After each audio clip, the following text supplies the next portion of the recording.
Hello friends, so I wanted to pop on quickly to do a little update because a very special someone has moved in as of yesterday, which is mad, literally feels unreal. Little, we think, Roka. We don't think as in we don't know if she's moved in. We know she's moved in, we're just still toying with names, but we think it's going to be Roka. And it means fox in Hungarian.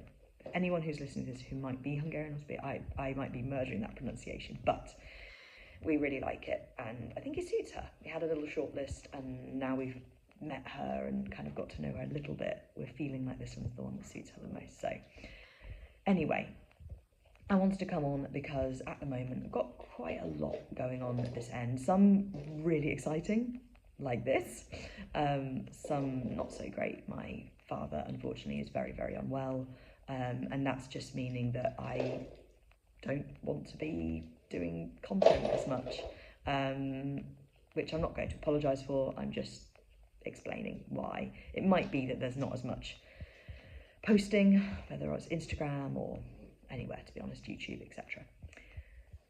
So I did, however, sat here right now with this little troublemaker, want to come on. I don't know if you can see, look.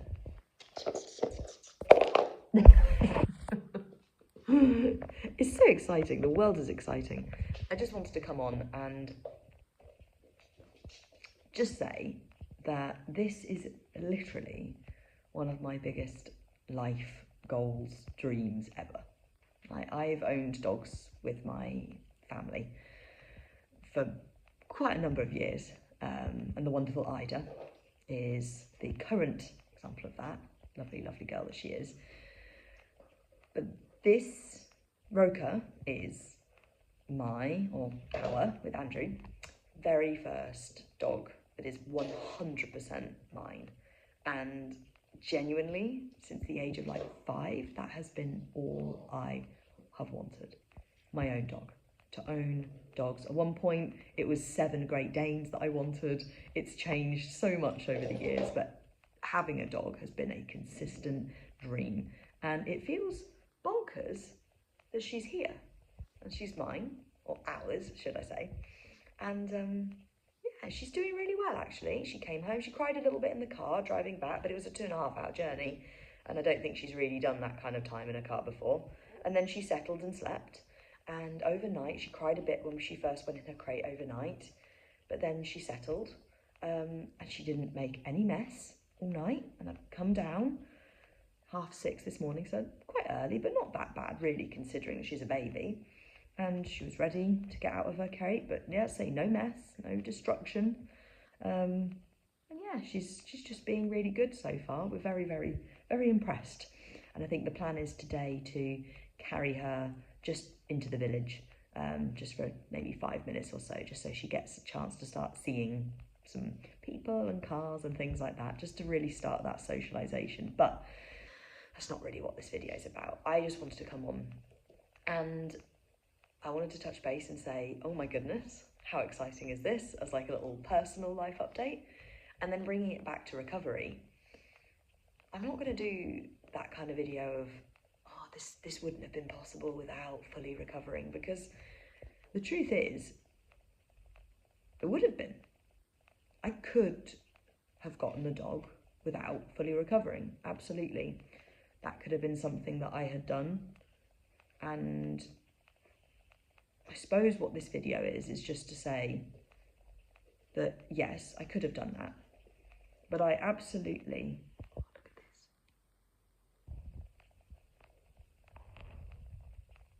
How cutie. But I absolutely recognise that it wouldn't have been anywhere near as stress-free, easy, fun, joyful. Like, it just wouldn't have been. And it wouldn't have been able to be 100% the focus and the thing.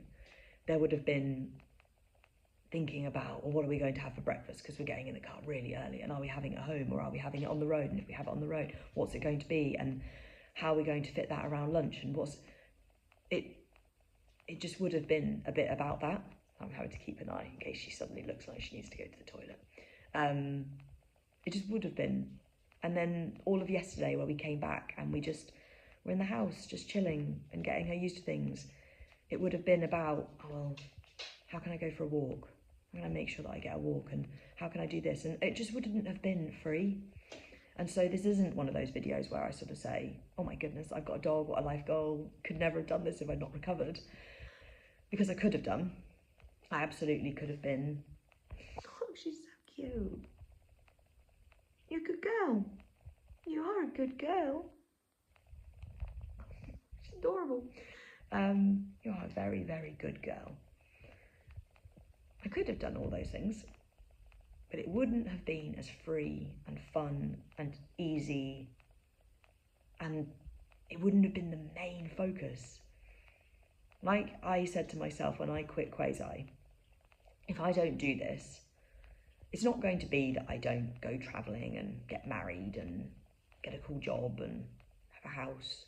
The likelihood is the trajectory that my journey was on, I would have had all those things. I would have been travelling and I would have done my hobbies and I would have got in a relationship and probably got married and all of those things. That was on the cards.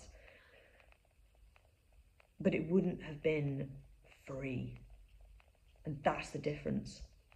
It would have been me and my eating disorder go on holiday. Me and my eating disorder get married. Me and my eating disorder get a dog.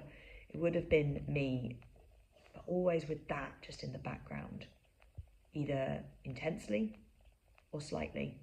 But either way, a cage is a cage, no matter how subtle or slight or a size. And the truth is, that's what this little video is about.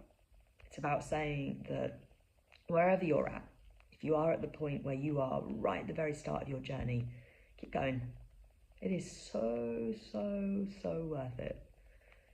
And if you're at the point where you've made some progress, which is good, every single step away from your eating disorder is valid and valuable, but you know that realistically, you're not there. Keep going. Do not settle. Do not settle. Of course, it's your choice where you stop. That is your right, your choice. But I want you to know that being fully free is possible, and it is so, so worth it. It really is. Like the difference between Emily, an eating disorder, get a dog, and Emily gets a dog is colossal. Colossal in all sorts of ways that nobody outside of my brain and body would even recognise or know. But I know it deep within myself. And just keep going. Absolutely do. So yeah, that's this. Look, she's got to sleep. Look at that. She's so cute. Bless her, she's a good girl. So, I don't know how much posting I'm going to be doing, as I say, over the next few weeks. We'll see. Wherever you are, whatever you're doing, I hope you have a really, really good day. And please hear the message of this video. Keep going. Being fully free is possible, and it is worth every second of the struggle to get there. Bye. Roka, come here. Hello. Hello.